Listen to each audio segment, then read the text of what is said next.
Welcome to CineHell. This is I believe the 5th episode of our Doctor Who Retrospective. We're calling this one CineCellery.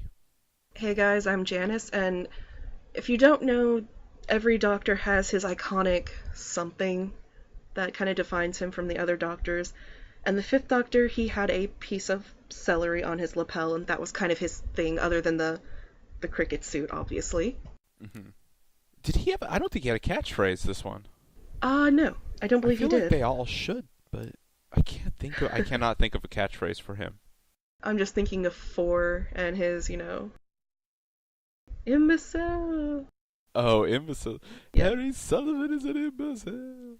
And Would You Like a Jelly Baby, of course, which... the Jelly Babies. Which they do actually sell those. I didn't know that. Mm-hmm. That's...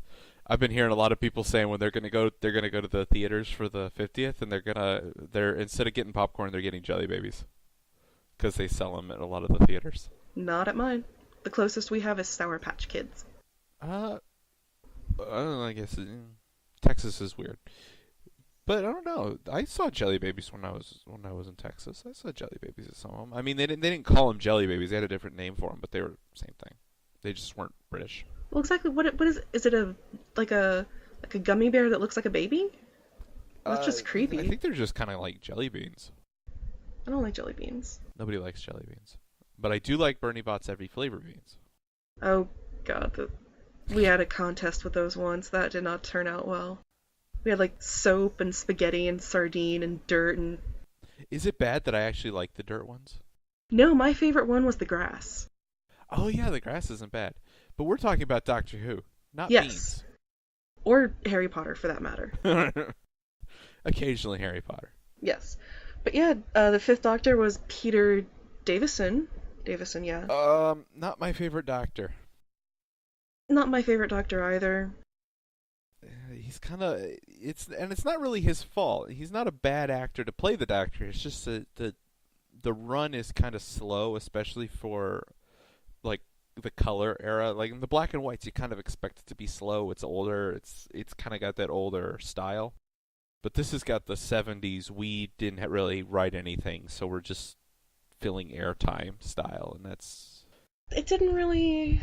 I wasn't really, like, oh, this is really cool, this is really awesome. I was just like, okay. Yeah. It wasn't good, it wasn't bad, it was just, okay. Yeah, and we're not going to be super into it either, because we just did this same podcast 2 days ago. Yes. And proving that this is a cursed podcast, my recording got fried. Yes, he lost all of his data. Mine saved perfectly fine, but his... Yeah, and so not enough to make a full podcast because I needed to combine them too. And we would have done this sooner except for the fact of I came down with a sinus infection and a double ear infection. So for about 3 days, I kind of sounded like a goose. So I sound a little funny still, but trust me, it's fine. It's far better than it was a week ago. No, you don't worry about it. You sound fine. Yeah, it's just this has been a very cursed podcast. So hopefully we'll be doing a little bit better now. We'll go ahead and jump right into it. It's not much news on any fronts except for Doctor Who news. The Night of the Doctor. If you have not seen this, pause this, go to YouTube, go to the BBC website, watch it. It is like 6.5 minutes of, oh my god, I can't believe this. You can't blink, take your eyes away, anything, watch it repeatedly. Oh yeah. This is sometimes these little bits that Moffat does before his episodes can be crappy. Like they seem lame or they seem overly jokey. Or it's just like, why? Why did you bother with that? This really feels like a Doctor Who episode. and a good episode. Even though it's only 6 minutes, it feels Doctor Who, and it's really good. It's a great lead-in. There is so much information in that 6 minutes, and it will make you go, I can't wait. What is it, 6 more days? I can't wait the 6 more days. I need to see it now. I need to see it this instant. Yeah, it's getting exciting. So, other news, 2 other things dropped for the new Who, and that was the trailers. 2 variants essentially on the same trailer. We get to hear a little bit of chatting. You get to see the Doctor and the Fez, and let's see, 2 sets of glasses actually, because we've got Amy's glasses, and and Ten's brainy specs. The brainy specs. I never noticed, but Amy's got some really Those Coke are kind of bottle-y hideous. glasses. Yes, they're quite hideous. And coming from someone who wears Coke bottle glasses, they are hideous. You know what? I think it's the frames I hate. They're hideous on him. They're bad on him. They work on Amy. Yes, that's a good way to put it. Well, they're girls' glasses. Yeah. People who don't wear glasses are going, there's girls' glasses? Yes, there's girls' glasses. There's a distinct difference between girls' glasses and guys' glasses.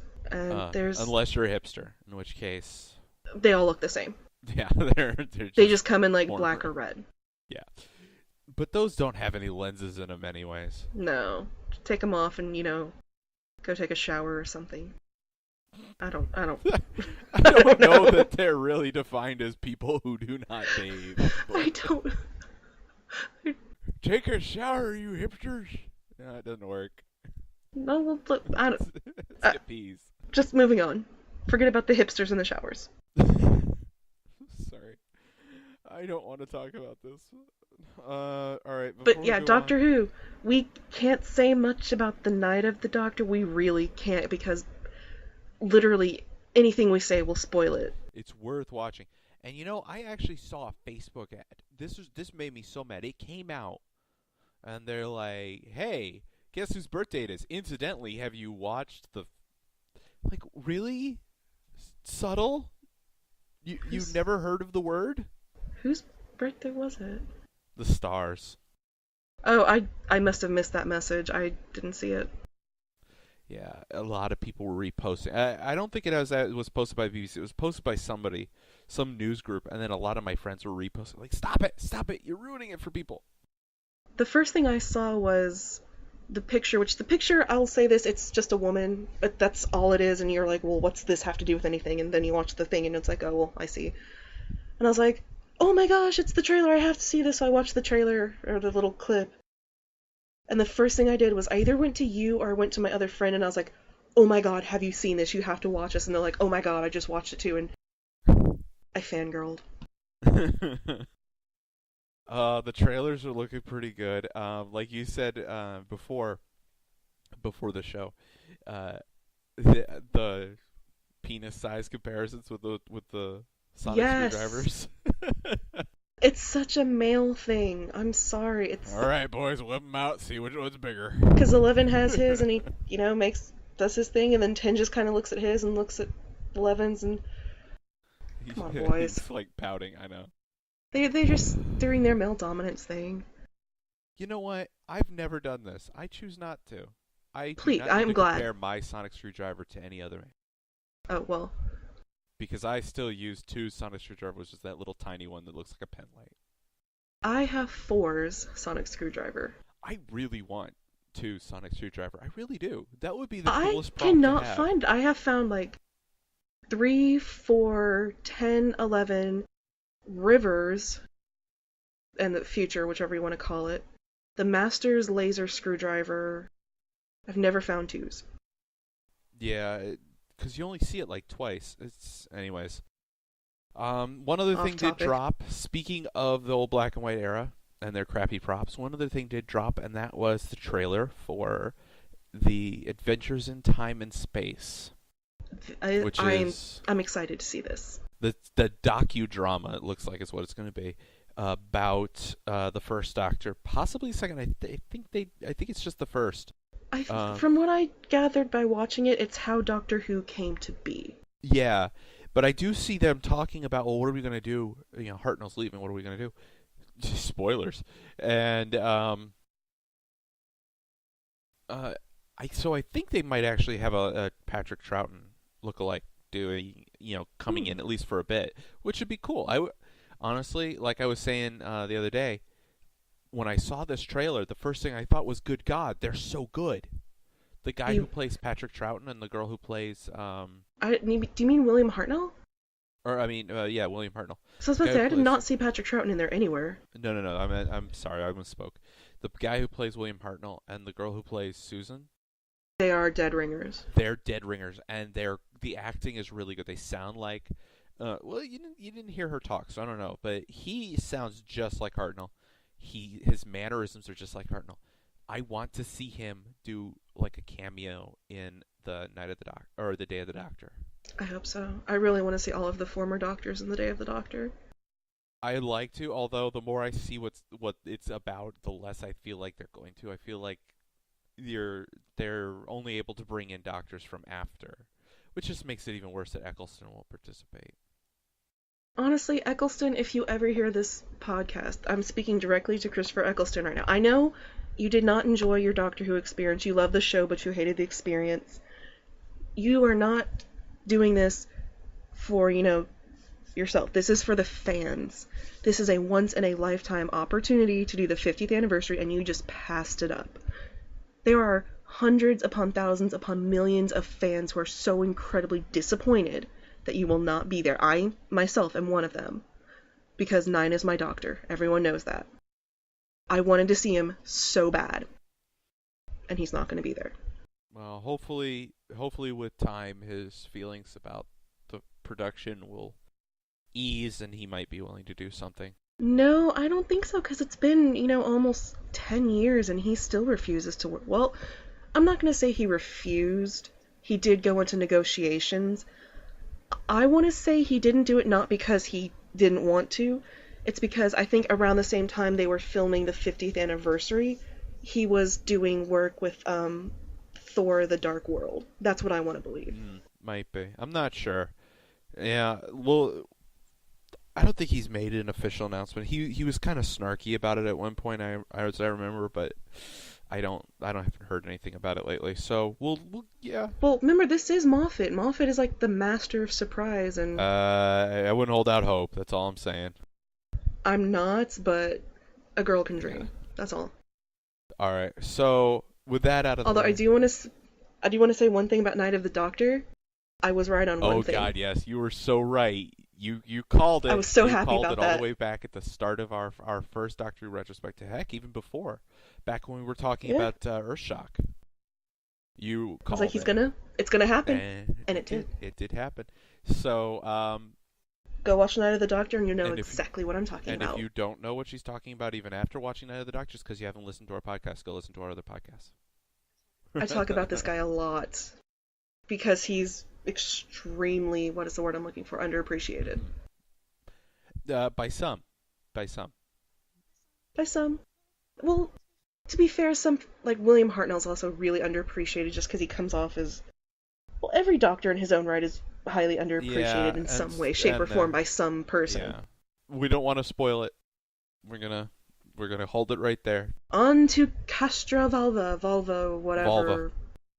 Volva. Yeah. That could sound wrong. Sex puns away. Let's not. I'm just saying, bad naming choices. I see Castro Volva and I think of like oil you put in your car. That's true. It does kind of. Get Castro Volva motor oil. Because there's Valvoline oil. Valve oil. Valve oil? Whatever. I don't know what it's called. I don't put oil in my car. It's what I pay someone to do. It's Valvoline. Yeah, but it sounds like car oil to me, so that's what I think when I see it. Yeah, it does. Yeah, it just not a very good descriptor of what the episode was about. But then neither was name of the Doctor. Is it really ever a good descriptor? I don't know. The Doctor dances is pretty accurate. The Doctor did in fact dance. The 5 Doctors briefly does in fact contain 5 Doctors. Same with the 3 Doctors. And to about the Unquiet Dead. Yeah. Yeah, they were very dead and they were very unquiet. Yeah, they made a lot of noise.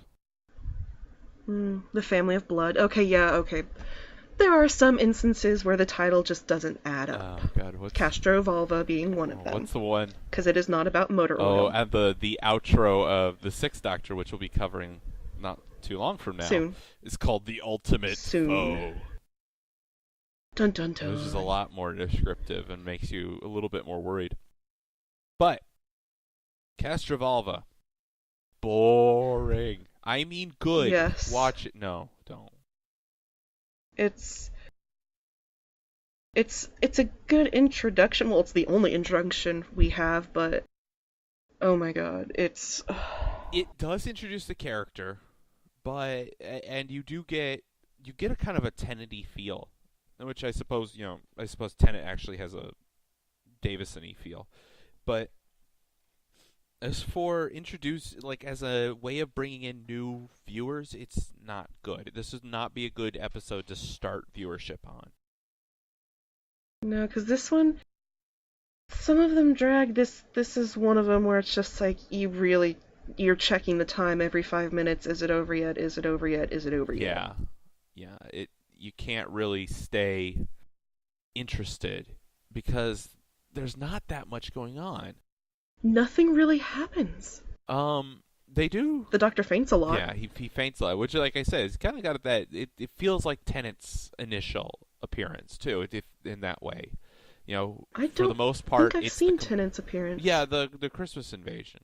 He loses his hand. I have not watched the Christmas invasion, believe it or not. Oh, you need to watch it. I've seen all the episodes after he's lost his hand, but I never seen the one where he actually loses his hand. Christmas invasion's a good one. It's the first Christmas episode, and it's a lot of fun. I will go watch that at a later date. But unlike that one, the companions doing their thing is not exciting enough to keep you interested, and this Castrovalva is a lot longer. Yeah, it's just... The first episode and the last episode are really action-filled, although not that great of action. And then the middle two episodes just drag. To me, it was kind of like the War Games. The War Games, as good as it was, I found myself forcing myself to watch it because I was like, ugh. I know, like, seriously? Well, then again, it was one of the longest ones we've watched, but still, I was like... far and away the longest one that you and I have watched. Wasn't it like 10 hours? No, it felt like 5 hours. 5 hours. 10 episodes. I meant like 10 episodes, 5 hours. I knew what I meant. No, it feels like it sometimes. But it is, actually War Games is my favorite episode because even though it's so long, you can still... It's fascinating. Yeah, you're invested, and you don't really get invested in Castrovalva. Yeah. Castrovalva's like, okay, that's nice. Yeah. Let's move along. So people are wondering what the hell are we talking about. Castrovalva, basic plot. The Doctor has regenerated after falling, and he went splat, and then he regenerated. And the regeneration is not normal. That he says this isn't usual, or this is unusual, or this is strange. Something. He's very vague as to what's wrong, but he says this is not a normal regeneration. I need to go to the Zero Room. What's the Zero Room? It's like a healing room. Yeah, like a healing meditation chamber. He's going in there to be Vulcan and not feel anything. It just smells like roses, and he just sits there and it's quiet. It's his happy place. Yes, I would go there too. And through bumbling, they accidentally jettison. During an emergency, they accidentally jettison the Zero Room. So he's forced to make landfall on the planet Castrovalva, which the system says is the nearest thing to a Zero Room in real life. It's like this utopian society where no technology is needed. They just sort of live very traditionally. There's no technology around, and that's what he needs. Don't know why. It's not really ever explained why a bunch of people... It's Doctor Who. You should know better than to apply logic to Who. That's true. So, they go there, they land, and then they walk. A lot. They're carrying... They stick the Doctor so that you don't have to... In a cabinet. Which looks... Am I wrong in thinking that it looks like they're carrying him in a coffin? No. Thank you. It's a coffin styled like the TARDIS's walls. But they call it a cabinet to, not scare children. It's the Zero cabinet. The Doctor's not dead. Yes. He's just in a cabinet. In his cabinet. It's... That's what I told the police when they asked where the body was. I said it's in the cabinet. Oh, good God. I wouldn't tell them where the body was. That's crazy. I have nothing to do with that cabinet. So, boring stuff happens. Yeah. They literally go to the library, and I love libraries. My girlfriend's a librarian. I like libraries. I have nothing against libraries. It's boring to watch people go to the library in a TV show. There's no action in the library. They go. Unless it's like Indiana Jones and the Crystal Skull and they're being chased. Well, yeah, but anytime Indiana Jones goes to a library, invariably something will crash or blow up in it. Yeah, this does not happen in Doctor Who. The only library that's ever been exciting in Doctor Who was the one with the Vashta Nerada. Oh, that one was good. That was a creepy library. It was a creepy library. I love that library. I would like that. I would like to go to that library with a personal spotlight. Yes. Well, no, they solved everything in the end, and, the Vashta Nerada got what they wanted. Enough about, the Vashta Nerada. We're discussing Castrovalva and why it's just... you can see how excited we are about discussing this episode. We keep getting off topic. We would rather discuss the silence in the library. So, which, by the way, I actually thought that was what the silence was for a long time. I was like, nope. It's going to be the Vashta Nerada. It's going to be... But I was wrong. No, the silence are totally different. It's just too bad. So, Castrovalva, watch at your own risk. The ending can be fun. If you like terrible special effects, if you are a B-movie junkie, the ending of Castrovalva will be a joy for you. We'll talk more about the lovely special effects when we get to Earthshock. Yeah. That's where I just couldn't stop laughing at a very serious moment. Yeah. So before we move on to Earthshock, as a matter of fact, final thoughts on Castrovalva. My own. Watch at your own risk. I would not recommend it, but if you're in it to see the Doctor's arrivals and departures, it introduces the Doctor. You get to see. Go for it. If you're really creepy, you get to see Adric in bondage. Which, Adric is too pretty, I'm sorry. Which just makes it creepier. I agree, watch at your own risk. If you are one dedicated person and you absolutely have to see it, I personally didn't care for it. Good. This is one of those ones where you get a good opportunity to watch Nash or somebody else on That Guy with the Glasses or one of the other reviewing websites talk about it instead. Trust me, you'll get everything you need to know. I do recommend Nash. Nash is pretty funny. And he does good job of covering episodes of Doctor Who the rest of us don't want to watch. So, I would recommend that. And he does a great radio show on Mondays. Mm-hmm. Have you been watching? I did not watch this past Monday because I was sick, but I want to watch tomorrow night. Yeah, I'm going to be watching too. I watch every night, or every Monday. So should everybody listening. Watch Nash. Free advertising for him. He should pay us. We should probably tell him where to go to find Nash. Dead Air Radio. I think it's radiodeadair.com or rda.com. Let me check. Radio Dead Air. I knew it was those three. I should know what order. Hang on. Yeah, I think Let me check the website. live.radiodeadair.com. That's live. There you live.radiodeadair.com. Yeah. Great place. There you go. Nash, if you're listening, free advertisement from CineHell. Yeah. We love your show. Free. But you could fix that. It's totally fine if you want to just send me money. I mean, or do a little shout out for us. Yeah, that we would appreciate that. That would work too. Yeah. That's the. Anyway, so let's move on to Earthshock. Enough whoring ourselves out. Let's talk about Earthshock. Earthshock. For me, it's another one where it kind of dragged, but then at the end it was, the ending. Yeah. Earthshock's not as bad as Castrovalva as far as the drag. It's got some boring moments, but it's so funny, unintentionally funny. Oh, the candy cane lasers.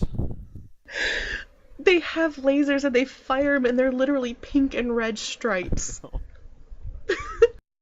I've been playing XCOM lately, which if anybody's a gamer and doesn't know, bad on you. You need to play this. This is a great game. But I've been I don't know playing. what XCOM is. It's a computer game. It's a PC game that's squad based. You're fighting aliens. You send dudes out. They fight aliens, and 9 out of 10 times your dudes will die. It's a really balls hard game. Oh, okay, yeah. You told me about that. I'm sorry. But recently they've introduced new weapons which fire lasers. Usually the lasers are red, but they recently introduced ones that fire lasers that are red with black striations in the beam. Because they're the bad guys' lasers. And the whole time I'm shooting, I'm like, oh my god, it's evil candy cane lasers. Now, Earthshock has Cybermen, like early Cybermen, not what you're used to seeing in the newer era, so... Not quite 10th Planet early. It literally looks like a man in a suit. But it is. I mean, that's the thing. It's supposed to be. That's something that a lot of New Who fans don't realize. And they even say it in New Who. This is what gets me. So many people who talk about New Who don't realize this about New Who. They're still dudes in suits. They're still supposed to be dudes in suits. It's just that the suit is more complex. If you look at Nightmare in Silver, that is proof that they're dudes in suits, because one of them is being converted into a Cyberman. Oh, you see that actually in a lot of things. There's a great episode of Torchwood. Well, that's the only one I could think of off the top of my head. There's a great episode of Torchwood where there's an episode where the villain is a girl who was partially converted, and then the Cybermen ran out of resources and they couldn't finish the conversion. And so, like, half of her is like encased in metal armor, and she's got bolts running through her, and bits of skin have been removed. It's horrible and gory and a very sad episode, but it's really great a way of showing that Cybermen are just converted humans, or more traditionally converted humanoids. They didn't start out as humans. They started out as people to the 10th planet. And you can kind of see it. One of the things I really like about the Cybermen in this episode, in Time Crash, was their mouths. We're on Earthshock, not Time Crash. Earthshock, I'm sorry. I keep calling it Time Crash because of what happens at the last episode. But you can actually see their mouths through this clear plastic coating that's over it, and you just see the hint of mouth movement, and that's all you see. I really like that. It's not quite as creepy as classic 10th Planet episode or 10th Planet episodes. God, Cybermen, where they open their mouth and it just stays open while the voice comes out. Yeah, but it's still got a bit of a creep factor to it. It still feels a little not human, and that's really good. It kind of raises, like, if you don't know much about the Cybermen, it raises that, well, are they human or aren't they? And that's another creep factor to add in there. Yeah, what's... Like, it just leaves you questioning what's human and what's not. Yeah, it's good to... Whenever an enemy in Doctor Who is not shown, like, you see part but not all, they're, like, encased in armor or whatever, it adds to the mystery and the alienness of the characters, and that's good for them. As far as the companions, this is all 3 companions. Nissa and Tegan kind of do their stuff, but they're not used as much as they could have been. Yeah, they're very much background characters. This is an Adric story. If there was a character to be this story about this. Yes. And oh, Adric. Yeah, it's a bit of a spoiler, but I mean, this is your spoiler warning, guys. Come on, you're listening to us talk about episodes that are like 25 years old. Yeah. Spoilers are a given. And Adric dies.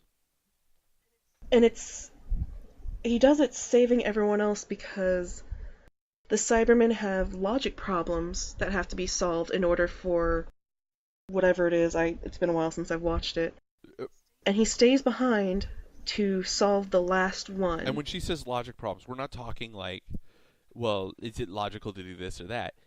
These are like mathematical logic problems, like and or kind of problems.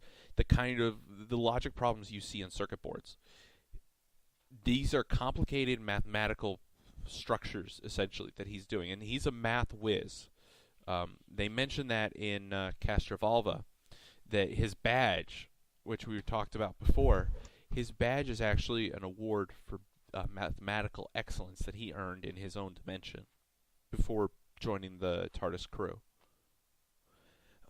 So he's almost got everything worked out at the end of the episode, and he literally finishes the last logic problem, and then just not in time. Well, he got it. He probably could have gotten it, and he could have probably entered it in time. But as he's going to enter it, a Cyberman comes and smashes the console. Yes. And his last words are, "Now I'll never know if I was right." And then boom. The credits roll, and it's just focused on Adric's badge, which has been crushed because of its gold coating. It was crushed. And Cybermen are apparently weak to gold? The gold, when it's crushed, it's powder, or from the foil, like the powder that comes off of it, just naturally because it's gold and it's fragile, will clog Cybermen's intakes like no other metal will. And the combination of different factors of the gold clogs the intakes on Cybermen, and then they shut down. So Adric's star was used to destroy them, and just like the destruction of the star, Adric died. And being the youngest person in Doctor Who to ever die, that's a blow. It's heartbreaking. It really is, and nobody saw this coming. Back then, I heard this from another podcast, actually, out of Texas, the TARDIS Tavern. They were talking about this episode, and they mentioned that back then, you couldn't just kill off a character and hide it.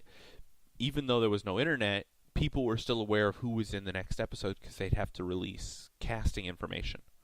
So, to avoid that, they still cast Adric in the next episode, even though he wasn't in it. He's in the credits of the following episode.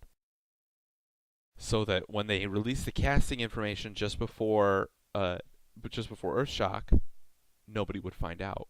Nobody would realize. That's sneaky. It is, and it's kind of sad to see that there when Earthshock, or when the episode after Earthshock, they're mourning his death. It's pretty sad. So, overall, Earthshock, I don't want to spoil too much of it because it is a very good episode. I recommend it. Mm-hmm. It's not a great intro to classic Doctor Who, but if you like the Fifth Doctor, this has probably his best speech, where he's talking about the virtues of humanity and the virtues of emotion. And it's not a very long speech, and it's interspersed with the Cybermen responding, but it's pretty good. And then I don't know, I just like it. I can't really explain why. It does have a boring start, but it's a good episode. It's kind of dragging, but it's got the cheese factor, but it's got the suspense with the Cybermen invading, and then when it all culminates at Adric's death, to me it was worth it. Yeah, it has a payoff at the end. And that, I believe, brings us to either the Five Doctors or Time Crash. Which do you want to talk about first? Well, we still have the Caves of Androzon. Well, we'll finish with that one. Let's go ahead and do the Five Doctors, and we'll do Time Crash. Okay. Five Doctors. It's literally what it sounds like. They got 5 Doctors. Well, 4.5, because really Tom Baker's only in it for a short time. Yeah, and technically 4, because that's not really William Hartnell. Yeah. Well, I mean, he does a good job. Minor details. He does a good job. He does a very good job. I'll give him that. Yeah, this one's hard to talk about and be focused on Davison because there's so many Doctors and they all do stuff. And honestly, Davison's role is not the highlight role. No. I noticed that I recently watched the 2 Doctors, and I noticed the same thing. Colin Baker really was not the focus of that episode. In the 5 Doctors, a lot happens, so I'll try and summarize it, but bear with me that I might be total crap at explaining. It can get a little confusing. So, something has kidnapped all 5 existing Doctors from their time streams at various points. They grab the Fifth Doctor while he's on vacation, just after the events of the previous episode. They grab the Fourth Doctor while he's in Venice with what looks like, if I'm not mistaken, Romana 1, if I remember correctly. I think it was Romana 2. Was it 2? I can't remember. I want to say 2, but don't quote me. I can't remember, honestly. I mean, I'd recognize them, but I just can't remember who he was with, because you don't ever see her in the episode except for in the boat.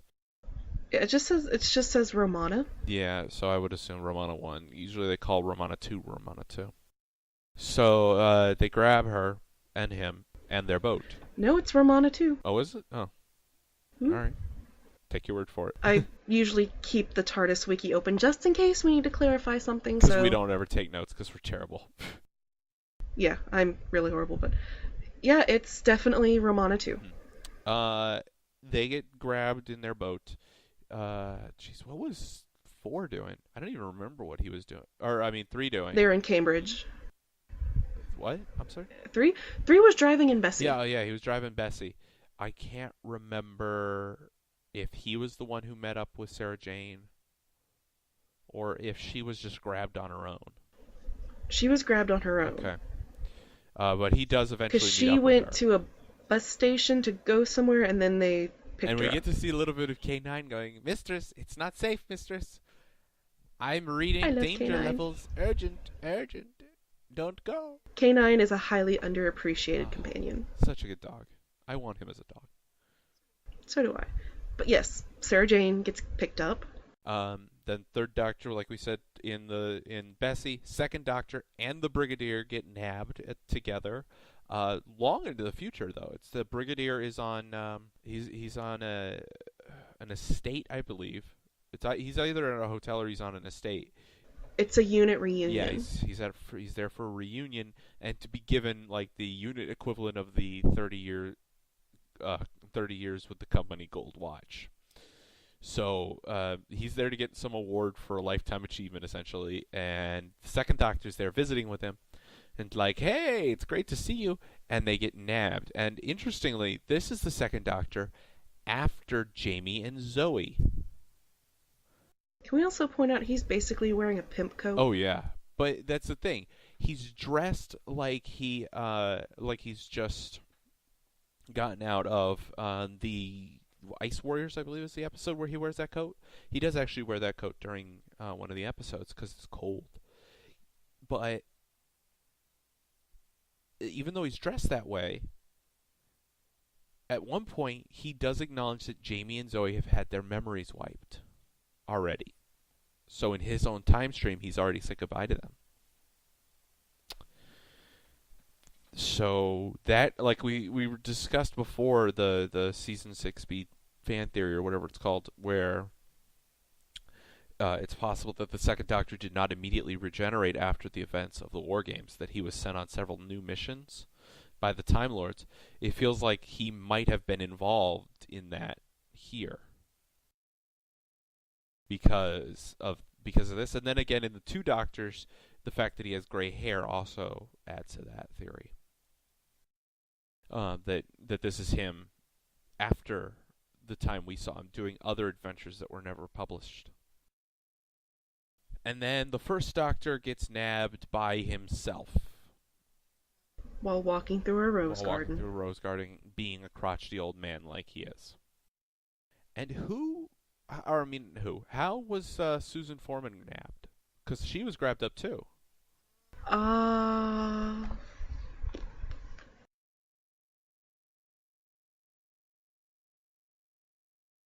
She's not looking good either. No, and it's not really that she has aged or anything. It's just like the makeup on her. The makeup is pretty bad. Yeah. And I don't know, maybe it's just the time period. People dressed funny in the olden days. The olden days of the 80s. Just says she's there. Yeah. That she's reunited with him in a Hall of Mirrors. Yep.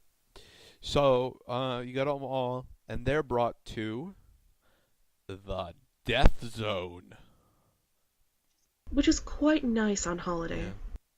Well, very really, bright. I mean, it's just a name. Yes. All the zones have names like that in the Galaxy of Terror. You beat me to it.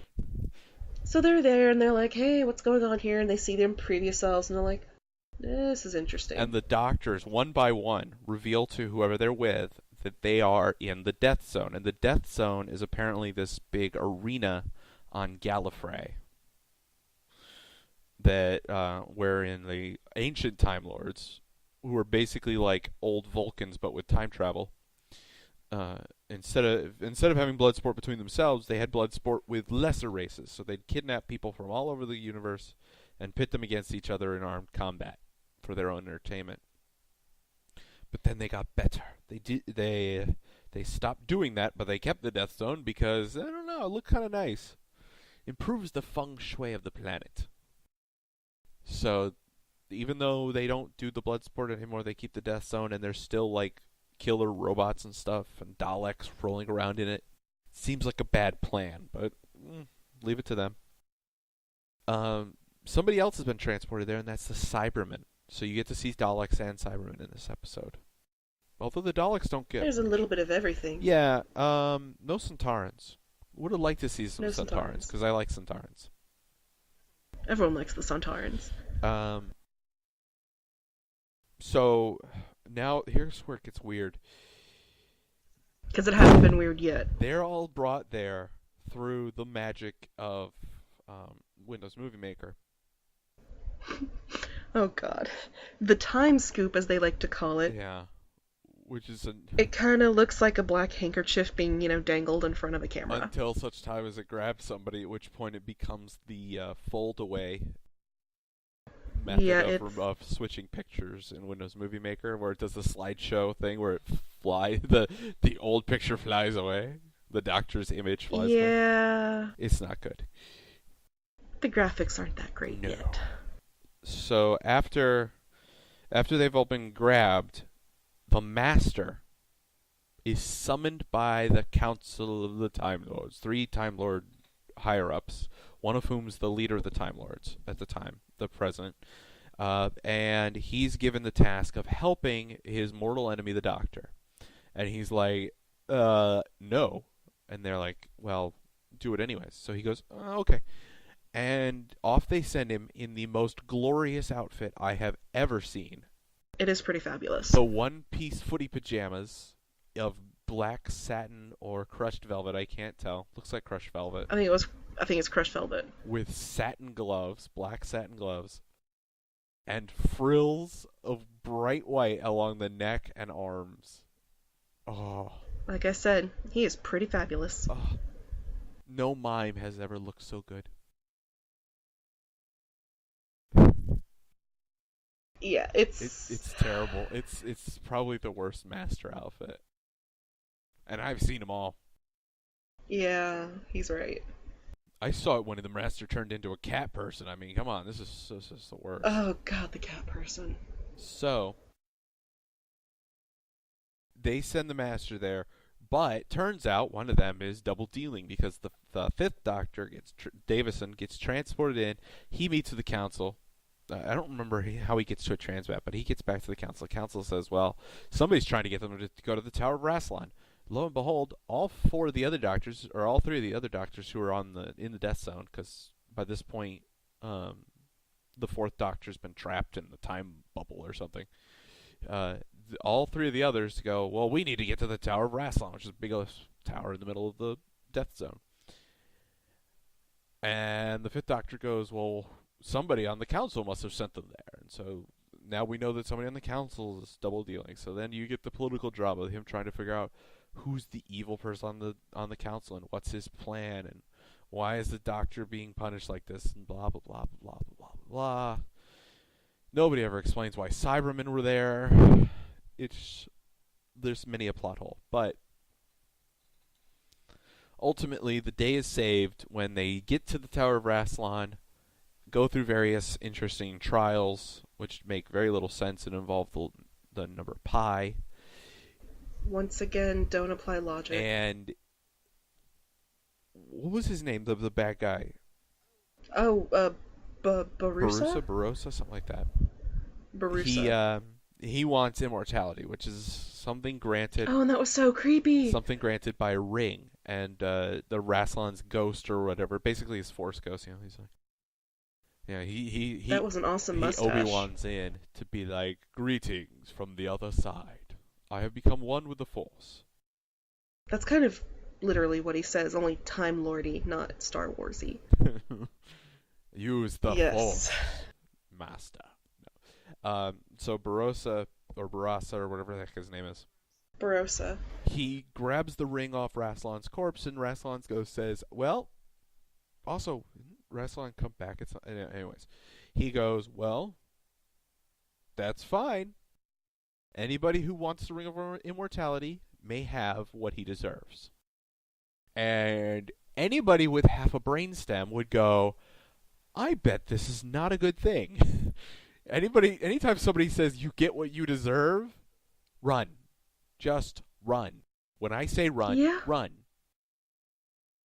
You shouldn't ever stick around when somebody says that. And yet, of course, as any villain does, he doesn't pay attention. He puts the ring on and he says, "Give me my reward," and so he does. And that creeps the hell out of me. Yeah. Because there's faces on the side of the tombs, which I'm assuming they're other, well, obviously they're other Time Lords. Who tried to get immortality from the ring. But there's 3 faces in 4 spots up there, and while Rassilon is talking, these faces, quote-unquote, come back to life. And they start watching.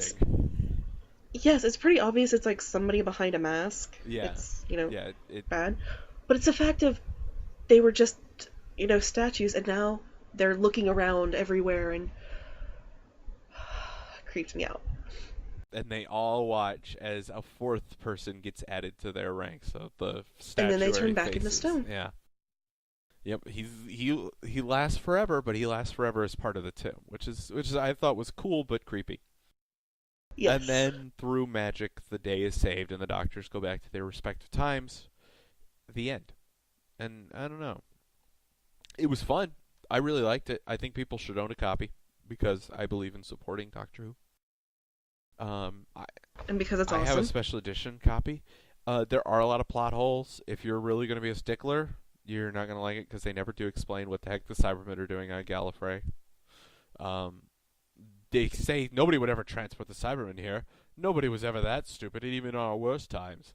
And yet, there they are, and nobody ever really addresses it. And the Master teams up with them for a while, then betrays them because he's the Master. And really, what did they expect? I don't know. It's a good episode. I'd say watch it. It's worth a watch. I agree. Because it's funny to see all the Doctors interact with each other. Because if you've seen the 3 Doctors and you saw all the little sniping between the 3 of them, we'll now add 2 more and let them just.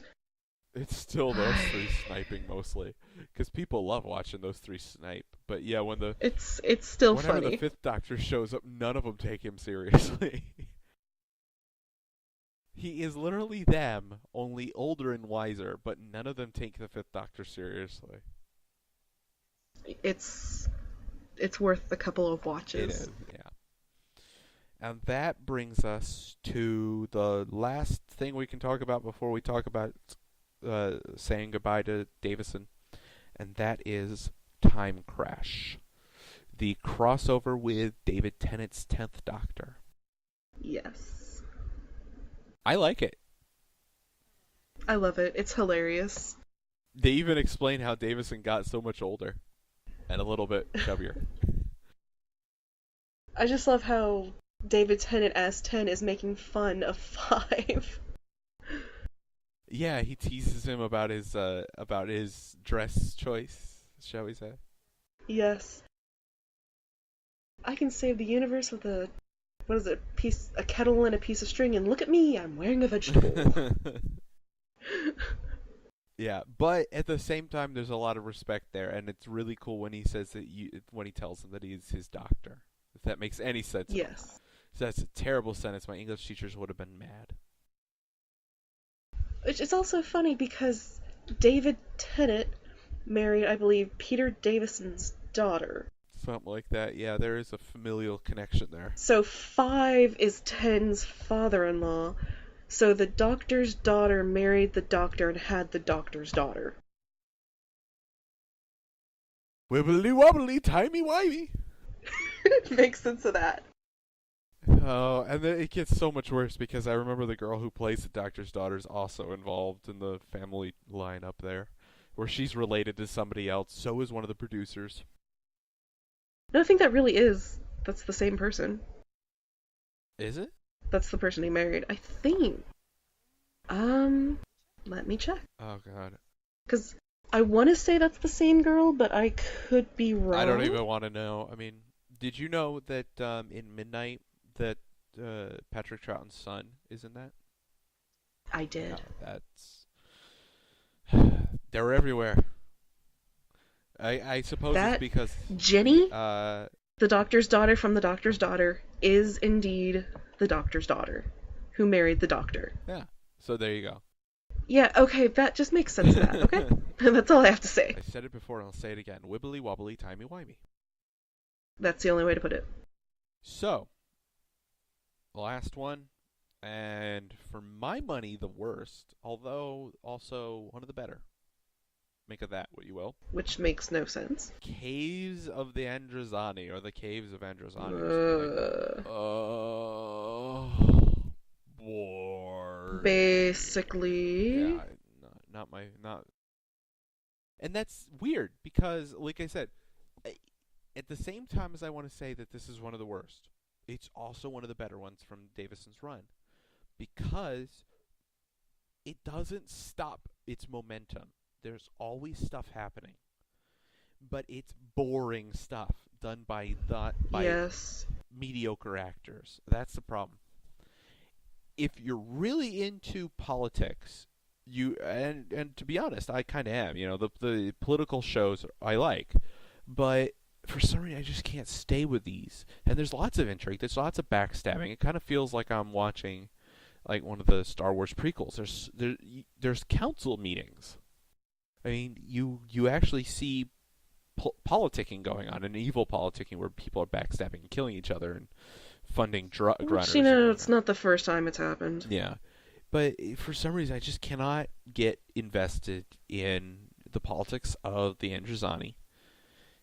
I don't see any value to the planet. They keep talking about how valuable this planet is, but I'm like, well, you can't go to your lower levels of your mines because of the boiling mud volcanoes.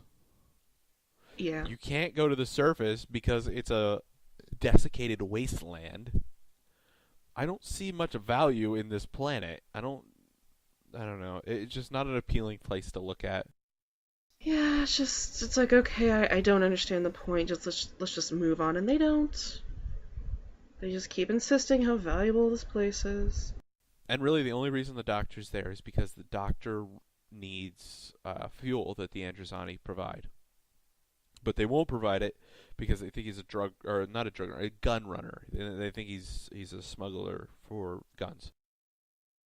And that's the thing. There's lots going on. There's lots of different factions. You have the gun runners. You have freedom fighters.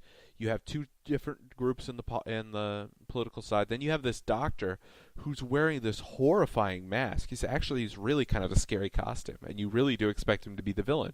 He's got a mask which is like black and white, and it's kind of got a Two-Facey vibe and a leather-facey vibe. It's he's got a lot of spook to him, and in the end, of course, he turns out to be kind of a good guy.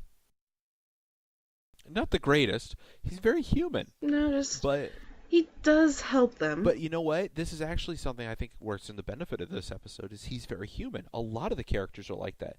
They're not good and they're not bad. They're just people.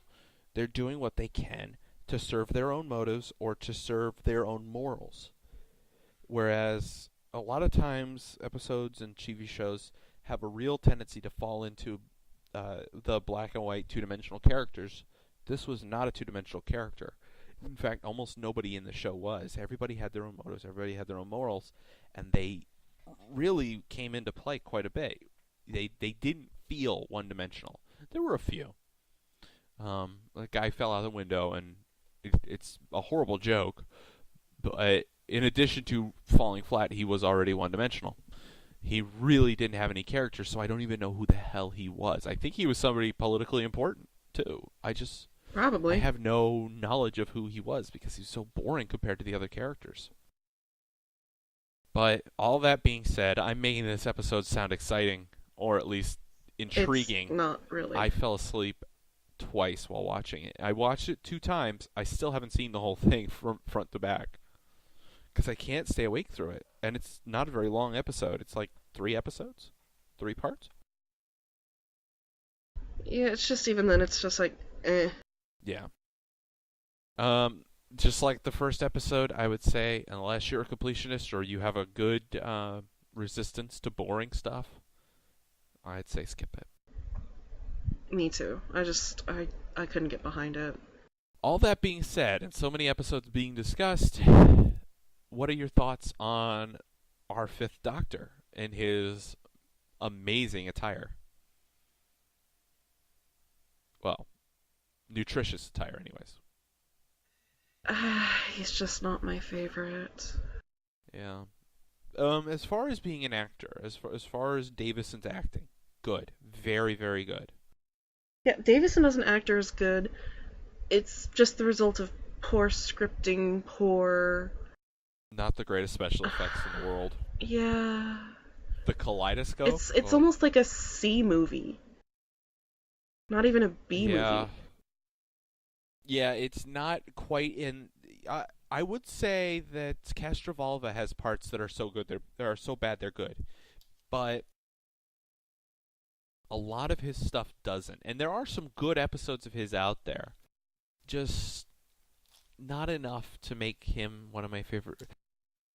I'll say this: I don't have a doctor I hate, or even a doctor I dislike, but this is my least favorite era of Doctor Who. I'll agree to Everything's that. kind of brown. Everything's kind of dull. It's just there. This is kind of when Doctor Who went from having a pretty good mix of sets and designs to they started to run out of money. Interest started to wane. Everything's in Cardiff. Everything's in Cardiff, and if it's not taking place in an obvious modern American or European city, because he does pick up Perry, I believe, doesn't he? Yeah, and Perry's American. You wouldn't know it, but cause she's got the American accent, but she doesn't sound American.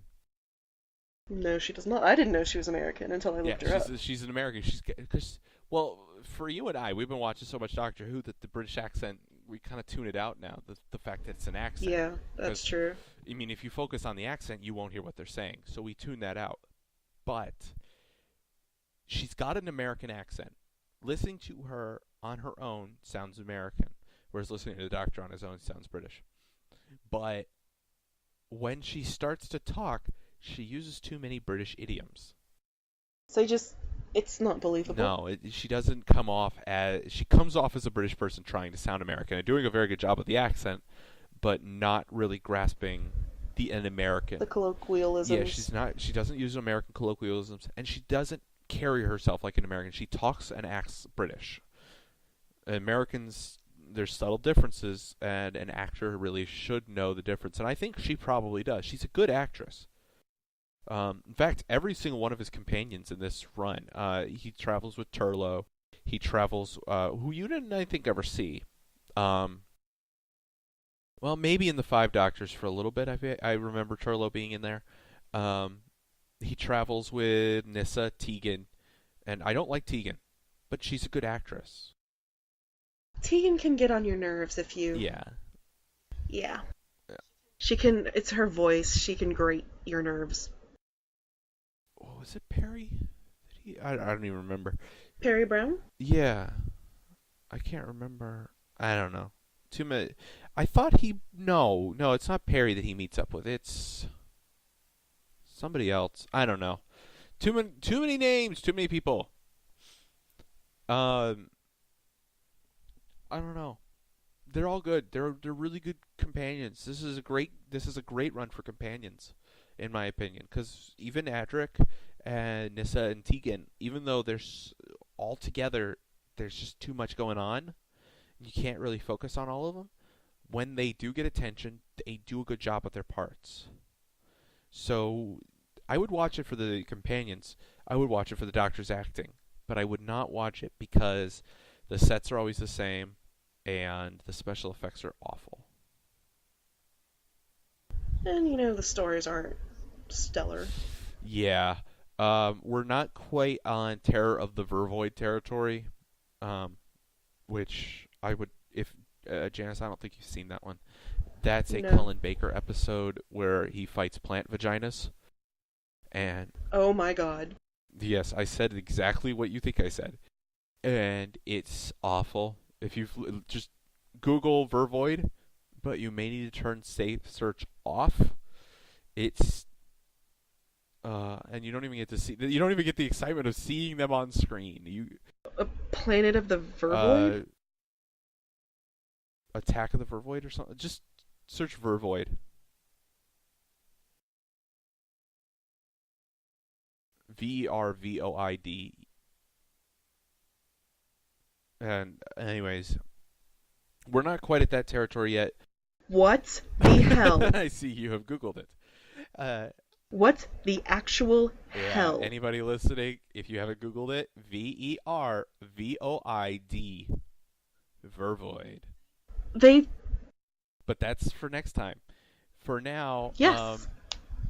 My final thoughts, good Doctor, good companions. Terrible writing, terrible special effects. Terrible settings. Everything's in a steam and sparks factory or a big old dirty pit.